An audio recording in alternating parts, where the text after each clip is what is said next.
బషీరాబాద్ మండల కేంద్రంలో ఎంఆర్పీఎస్ కార్యాలయంలో బషీరాబాద్ మండల ఎంఆర్పీఎస్ అధ్యక్షుడిగా కోనిగేరి నరసింహులు ఏకగ్రీవంగా ఎన్నుకోవడం జరిగింది. ఎంఎస్పీ జిల్లా ఉపాధ్యక్షులు బి కృష్ణమాదిగ ఆధ్వర్యంలో స్థానిక బషీరాబాద్ మండల కేంద్రంలో సమావేశానికి ముఖ్య అతిథులుగా ఎంఎస్పీ జిల్లా అధ్యక్షులు ఆనంద్ మాదిగ, ఎంఆర్పీఎస్ అధ్యక్షులు మల్లికార్జున మాదిగ హాజరై మాట్లాడారు. ఫిబ్రవరి 7న జరగబోయే లక్ష డప్పులు 1000 గొంతుకలచే మాదిగల మహాప్రదర్శనను విజయవంతం చేయటకు మాదిగ ఉపకులాలు మరియు డప్పు కళాకారులు, కవులు, రచయితలు అందరినీ ఏకం చేసే ఫిబ్రవరి 7న జరగబోయే మహాప్రదర్శనను బషీరాబాద్ మండలము భాగస్వామ్యం కావాలని, దానికి అనుగుణంగా కమిటీలు నిర్మాణం జరగాలని సూచనలు చేస్తూ మండల కమిటీగా ఏకగ్రీవం చేసుకోవడం జరిగింది. కార్యక్రమంలో ఎంఆర్పీఎస్ జిల్లా అధ్యక్షులు మల్లికార్జున మాదిగ తదితరులు పాల్గొన్నారు. ఇప్పుడు అన్నగారు పెద్ద ఎత్తున లక్ష డబ్బులు 1000 గొంతుల కార్యక్రమాన్ని ఫిబ్రవరి 7న మనం జయప్రదం చేయాలని ఒక మాదిగ బిడ్డలు మనమందరం కలిసి ఈ ఉద్యమాన్ని మనం ఒక ఉధృత రూపంగా చూపెడితేనే అసెంబ్లీలో కానీ లేకపోతే కేబినెట్ లో కానీ నిర్ణయం తీసుకునే ముఖ్యమంత్రి గారికి అవకాశం ఉంటుంది. లేకపోతే ఈ పొద్దుట నాడు మనం ఇదే విధంగా సైలెంట్ గా ఎవరో చేస్తారు ఎవరో పోతారు ఉద్యమాన్ని జరుగుతున్నది అంటే ఇన్ని రోజులు అనుకున్నాం. కాదు, 30 సంవత్సరాలు కష్టపడ్డ అన్న ఫలితము ఇది లాస్ట్ ఉద్యమం. కానీ మనం అందరము ఇక్కడ ఉన్న బషీరాబాద్ మండలకు అన్నకు మనం స్వాగతం పలికి ఇంత ఈ రాత్రి అయినా గిట వీళ్ళు ఈ అవకాశం ఇచ్చినందుకు మనందరికీ ఈ అవకాశంతో అందరికీ తెలపడానికి ఈ కళా బృందం ద్వారా వచ్చినది మా మండల తరపు నుంచి అన్నకు ప్రత్యేక ధన్యవాదాలు. ఇక్కడ వచ్చిన వారికి అందరికీ ఈ అవకాశాన్ని, చిన్న అవకాశాన్ని మాకు ఇచ్చినందుకు అందరికీ ప్రత్యేక ధన్యవాదాలు తెలుపుతూ ఈ అవకాశాన్ని జై మాదిగ, జై మాదిగ.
మన మజేటన్న ఉమ్మడి రంగారెడ్డి జిల్లా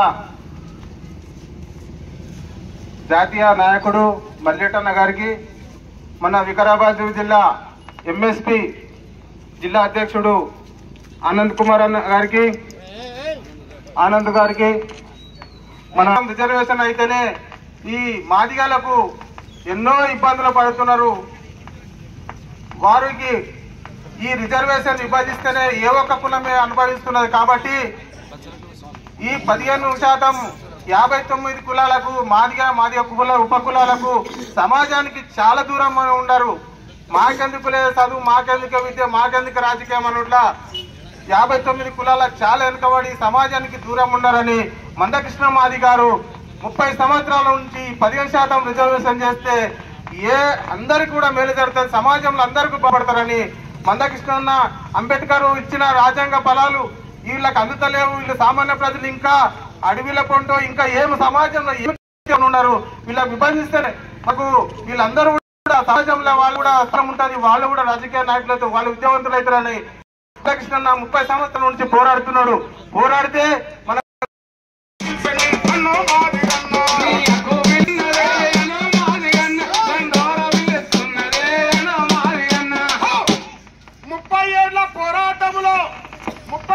పోరాటములో జరుగుతున్న అన్యాయాన్ని ఎదిరించా నడవాలి,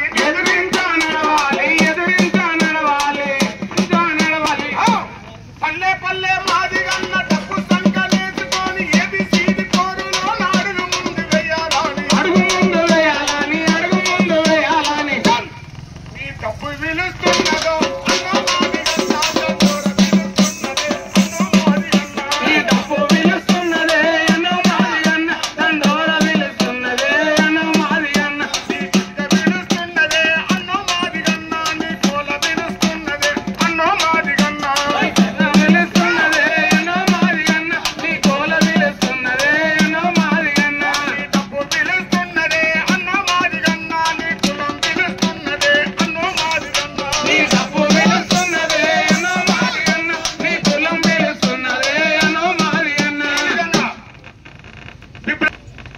జిల్లా అధ్యక్షుడు తమ్ముడు వికారాబాద్ జిల్లా ఆనంద్ మాది గారు మాట్లాడాల్సిన